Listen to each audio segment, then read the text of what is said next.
श्री गणेशाय नमः। तमेव माता च पिता तमेव बंधु च सखा तमेव विद्या द्रविणं तमेव सर्वं मम देव। जय श्री कृष्ण। मैं अनीता सक्षम आज मैं श्रीमद् भागवत महात्म्य के आगे के श्लोकों को और उसके महात्म्य को पढ़ने जा रही हूँ, जो कि श्री भगवान के मुख से ब्रह्मा जी के प्रति कथित है। तो आइए हम सब मिलकर आगे के श्लोकों को पढ़ते हैं और उसके भावार्थों को समझते हैं। ओम नमो भगवते वासुदेवाय। श्रीमद् भागवत महात्म्य के 22वें श्लोक में लिखा है, सर्वा श्रमाभिगमनम सर्वातीर्थावगाहनम न तथा पावनम निर्णयम श्रीमद्भागवतम यथा। अर्थात मनुष्य के लिए संपूर्ण पुण्य आश्रमों की यात्रा या संपूर्ण तीर्थों में स्नान करना भी वैसा पवित्र कारक नहीं है जैसा श्रीमद् भागवत है। ओम नमो भगवते वासुदेवाय। 23वें श्लोक में लिखा है, यत्र यत्र चतुर्वर्कत्र श्रीमद् भागवतम भवेत गच्छामि तत्र तत्राहम गौर्यथा सुतवत्सला।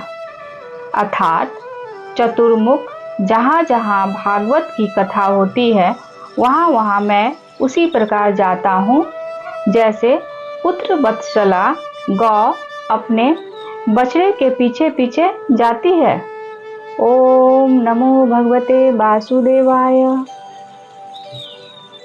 24वें श्लोक में लिखा है, मत कथावाचकम नित्यम मत कथा श्रवणे रतम मत कथाप्रीत मनसम नाहम तय छयामि तम नरम।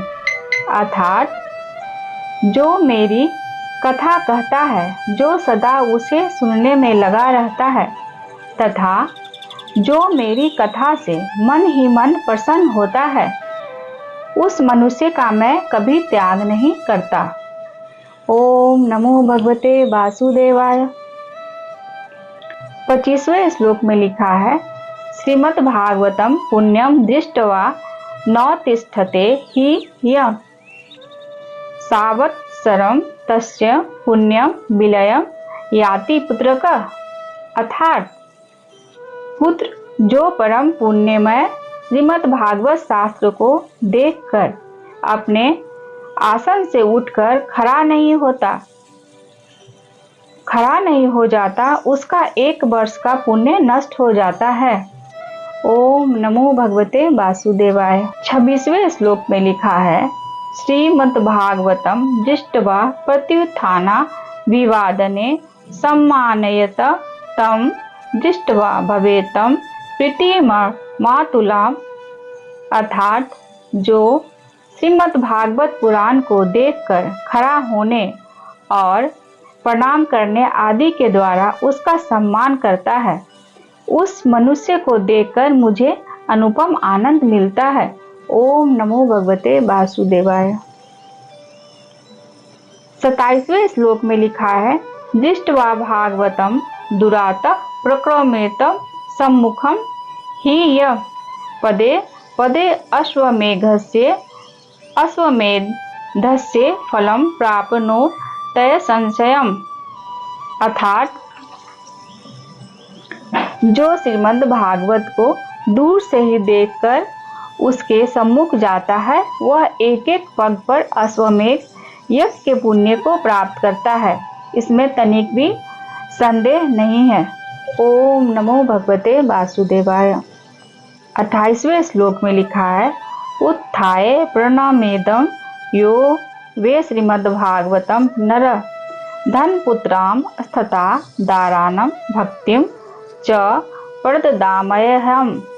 अर्थात जो मानव खड़ा होकर श्रीमद् भागवत को प्रणाम करता है, उसे मैं धन, स्त्री, पुत्र और अपनी भक्ति प्रदान करता हूँ। ओम नमो भगवते वासुदेवाय। 29वें श्लोक में लिखा है, महाराजो पचारस्तु श्रीमद्भागवतम सुतः शृण्वन्ति वे ये नरा भक्त्याम तेषां वश्यो भवामह्यहम्। अर्थात, हे पुत्र, जो लोग महाराजोचित सामग्रियों से युक्त होकर भक्ति पूर्वक श्रीमद् भागवत की कथा सुनते हैं, मैं उनसे वशीभूत हो जाता हूँ। ओम नमो भगवते वासुदेवाय। 30वें श्लोक में लिखा है, ममोद सर्वेषु सर्वेषु श्रीमद् भागवतम परम शृण्वन्ति ये नरा भक्त्या मम प्रीत्या च सुब्रत। 31वें श्लोक में लिखा है, वस्त्रालंकरणे पुष्पे धूप दीपोपहारके वशीकृतो अहम तश्च सती स्त्रिया सत्प्रत्यर्था। सुब्रत, जो लोग मेरे पर्वों से संबंध रखने वाले सभी उत्सवों में मेरी प्रसन्नता के लिए वस्त्र, आभूषण, पुष्प, धूप और दीप आदि उपहार अर्पण करते हुए परम उत्तम श्रीमद् भागवत पुराण का भक्ति पूर्वक श्रवण करते हैं, वे मुझे उसी प्रकार अपने वश में कर लेते हैं जैसे पतिव्रता स्त्री अपने साधु स्वभाव वाले पति को वश में कर लेती है।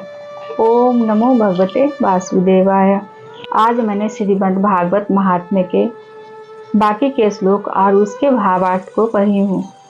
यदि मेरे से कोई त्रुटि हुई होगी तो मुझे क्षमा करेंगे। मैं कोई शास्त्रों की ज्ञाता नहीं हूँ, एक सामान्य गृहिणी हूँ। जय श्री कृष्ण।